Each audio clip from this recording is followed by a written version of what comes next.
It's all about you, ladies. Sonia Morrison here to share with you Chapter 4 from the Heart of Caregiving, a Guide to Joyful Caring. And what I'm going to start with in Chapter 4 is communication. So communication, as all of us know, is the giving and receiving of information. It's a tool that allows you to provide all the other principles of care. When you treat someone with respect by listening to their stories, for example, this gives you a better understanding of who they are. Effective communication can also help to promote independence and maintain infection control. Asking open-ended questions to prevent misunderstandings can help to clarify expectations as well. Okay, so what I'd like to do now is share with you a little story from one of the people I interviewed for my book. And what she's going to share with us is her most rewarding experience as a family caregiver. So this is from Joan McGuire Pound's response. It says, "When I once cared for an old colonel, he was still very much a military man. He would bark orders at others who had come before me and had run them off.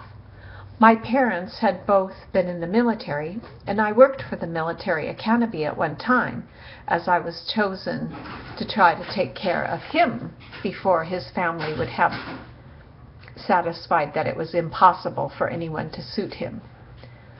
Several of the other caregivers had been reduced to tears by this man. I met the colonel, and although he was very precise and a bit crusty in nature, I sensed there was more to him than met the eye. I treated him with honor and respect, and he seemed to be okay. One day I decided that perhaps he just needed someone to care about him. I told him that I would be giving him a foot bath and massage his feet. I figured if he had been in the military a long time, he was probably on his feet a lot, and maybe his sour disposition was because he was in pain. It was a hunch at that time, but I figured I would go with it and see if I could help this man. He allowed me to bathe his feet, and they were quite well taken care of. I dried them, and as I began to massage them for him, I noticed a tear in his eye. I asked him if I was applying too much pressure, and he said that no one had touched his feet since his wife died, and that she used to massage his feet, and that particular day just happened to be his anniversary. I had no idea. Ever since that day, we got along great, and the stories about he and his wife he would tell me.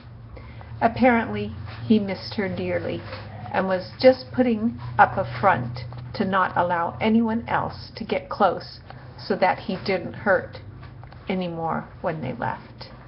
So I encourage you this Thanksgiving week to be open and hear people's stories. I'm grateful for you listening to me tonight. Take care. Bye-bye.